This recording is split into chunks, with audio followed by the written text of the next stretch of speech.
자, 오늘 말씀을 보시면 예수님 십자가에서 운명하시는 순간을 기록하고 있습니다.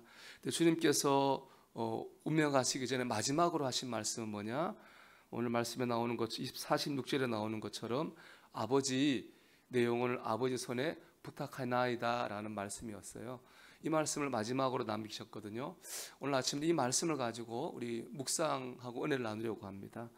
먼저 이 말씀은 기도였습니다. 아버지, 내 영혼을 아버지는 부탁하나이다. 이건 사람한테 하는 말이 아니잖아요. 하나님 아버지께 하는 말이고 기도입니다. 주님은 마지막에 기도하셨습니다. 만약 여러분에게 이 땅에서 마지막 5분의 시간이 있다면 여러분은 그 시간에 무엇을 하시겠습니까?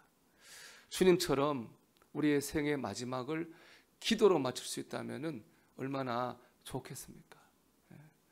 그런데요, 그렇게 되려면 평상시에 기도해야 됩니다. 평상시에 기도 안 하는 사람이 마지막에 기도하는 은혜를 누릴 수는 없습니다. 평생 히브리어로 시편을 낭독했던 교수님이 노년에 병을 얻어서 식물인간이 되었는데, 그분이 무의식 상태잖아요. 그런데도 시편 1편을 히브리어로 계속 암송하셨다고 하는 얘기를 제가 들은 적이 있습니다. 이분이 매일 평상시에 그렇게 말씀을 암송함으로 은혜를 받은 게 몸에 배어 있으니까 무의식 중에서도 그 말씀을 암송하면서 은혜를 받은 거죠. 주님이 그러셨습니다. 주님이 마지막 순간에 기도할 수 있었다고 하는 것은 평상시에 기도로 살았다는 말씀입니다. 평상시를 기도로 산 사람이 마지막 순간에도, 결정적 순간에도 기도할 수 있습니다. 여러분, 기도로 살다가 기도로 천국에 갈 수 있는 여러분 되기를 주의 이름으로 축원합니다. 두 번째 기도 보면요, 하나님께 맡기셨어요. 내 영혼을 아버지께 부탁드리나이다. 부탁한다는 말은 맡긴다, 이런 뜻입니다. 주님께서는 자신의 영혼을 하나님께 맡기셨어요. 이것도 마찬가지죠. 주님께서 이 마지막 순간에 가장 귀한 내 영혼을 하나님 아버지께 맡길 수 있다는 건 뭐예요? 평상시에도 내가 가지고 있었던 것을 하나님께 맡기는 삶을 사셨다는 거예요. 지금 내가 가진 걸 하나님께 맡기지 못하는 사람이 가장 중요한 순간에 가장 귀한 내 영혼을 하나님 아버지께 맡길 수 있을까요? 여러분, 우리는 지금 내가 가진 것을 하나님께 맡기고 의지하는 삶을 살아야 됩니다. 그런 삶이 쌓이면 마지막 순간에 내 영혼을 하나님께 맡길 수 있는 것이죠. 염려는 실천적 무신론이라는 말이 있습니다. 내가 하나님을 믿는다고 하면서도 염려와 걱정에 눌려 산다고 하는 건 실제로 하나님을 안 믿는 거하고 똑같다, 그런 말입니다. 여러분, 우리 베드로전서 5장 7절 말씀 한번 같이 읽어볼까요? 너희 염려를 다 주께 맡기라. 이는 그가 너희를 돌보심이라. 아멘. 이 순간에도, 마지막 순간에도 하나님 우리를 돌보십니다. 이것을 믿고 여러분, 오늘 한날 여러분이 가지고 있는 걱정과 염려와 삶 하나님께 맡기는 삶을 사시기를 주의 이름으로 축원합니다. 마지막은 교훈은 마지막에 남는 것은 내 영혼의 문제라는 거예요. 주님께서 십자가에서 이제 하신 말씀 7마디예요. 그래서 가상칠언이라고 하거든요.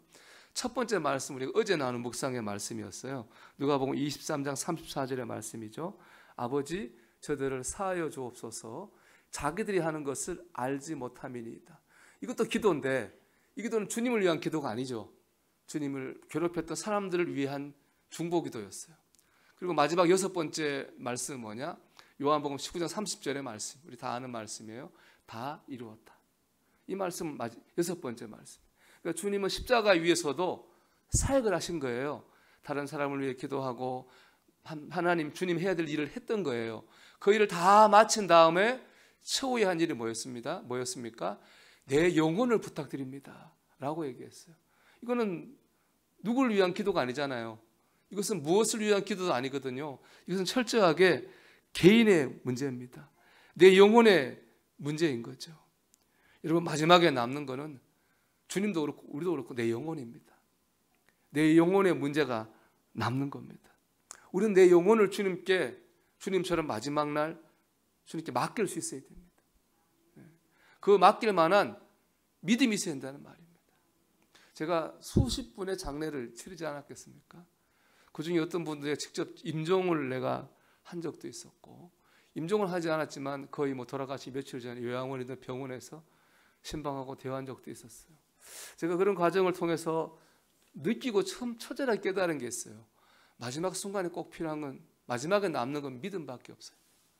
마지막에 꼭 필요한 것은요, 하나님이에요. 하나님에 대한 분명한 믿음이 있으면요, 마지막 순간이 평안해요. 근데 하나님에 대한 믿음이 없잖아요. 두렵고 불안할 수밖에 없는 거예요. 여러분 생각해 보세요. 가족들이 나를 사랑하죠.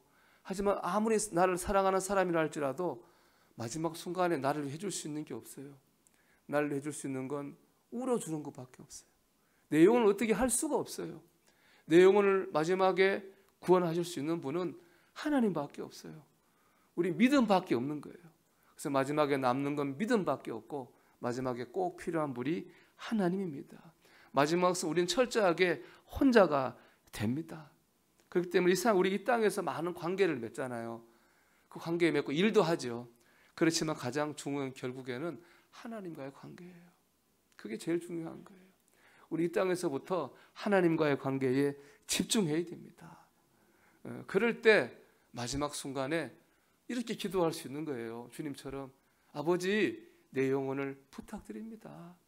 오늘 이 땅에서 하나님과 관계가 중요하지 않으면 이거 할 수 없는 거예요. 그때 되면 허망해지는 거예요. 혼자가 돼서. 우리 감리교회를 창시한 웨슬리 목사님은 1791년 3월 2일 87세의 나이로 이제 돌아가셨는데요. 이번에 3월 1일 날 하루 전날이죠. 오후에 돌아가시는 교회에서 이삭 와츠라고 하는 분이 지으신 찬송시를 읊조렸대요. 그리고 오후에 가족들, 그분을 아끼는 제자들 13명 다 모아놓고 이 땅에서 좋은 것 중에 제일 좋은 건 하나님이 우리와 함께 하시는 것이다, 이 말씀을 하셨다 그래요. 그리고 밤새 그 이삭 와츠의 시 내가 찬양하리 내가 찬양하리 그걸 밤새 암송하시다가 그 다음 3월 1일 오전 10시에 모든 모인 사람들한테 안녕 인사하고 그냥 숨도 가쁘게 쉬지 않고 그냥 평안히 돌아가셨다. 참 웨슬리 목사님 평생을 하나님과 함께 하신 거예요. 그러다가 마지막 순간도 주님과 동행하신 거예요. 근데 제가 이 얘기 읽으면서 느끼는 웨슬리 목사님의 다른 얘기를 보면 이분이 고난이 없는 게 아니에요. 영적 시험이 없는 게 아니거든요. 이분이 설교할 믿음이 없어가지고 베라라고 하는 동역자한테 편지 썼어요. 나 도저히 설교할 믿음이 안 생겨. 예수님이 구원자라는 믿음이 안 생겨. 어떻게 내가 설교할 수 있냐. 그랬더니 그 베라라고 하는 사람이 그랬대요. 설교할 믿음이 없으면 믿음에 대해서, 믿음이 생길 때까지 믿음에 대해 설교하라 그랬대요. 그다음 믿음이 생기면 그 다음 생긴 다음부터 또 믿음에 대해 또 그 믿음을 가지고 믿음에 대해 설교하라 그랬답니다. 그렇게 몇 달을 믿음이 없지만 믿음에 대해 설교했더니 성령을 체험하게 됐어요. 하나님과 동행한다고 하는 게 늘 좋은 게 아닌 거예요. 보면 시험도 있고 고난도 있고 영적인 환난도 있고 영적인 회의도 있는 거예요. 그래도 그 모든 순간 그래도 하나님과 함께 하려고 없는 믿음 가지고도 설교하고 없는 믿음 가지고도 기도하고 믿음이 없어 시험이 들어도 하나님 앞에 예배하는 거죠. 그게 하나님과 동행하는 거예요. 그러다가 하나님 믿음 주시고 그러다가 하나님 내 영혼을 주님께 맡깁니다. 그렇게 기도할 수 있는 것입니다. 사랑하는 여러분, 오늘 기도하십시오. 오늘 하나님께 맡기십시오. 오늘 주님과 동행하려고 하십시오. 아버지, 내 영혼을 부탁드립니다.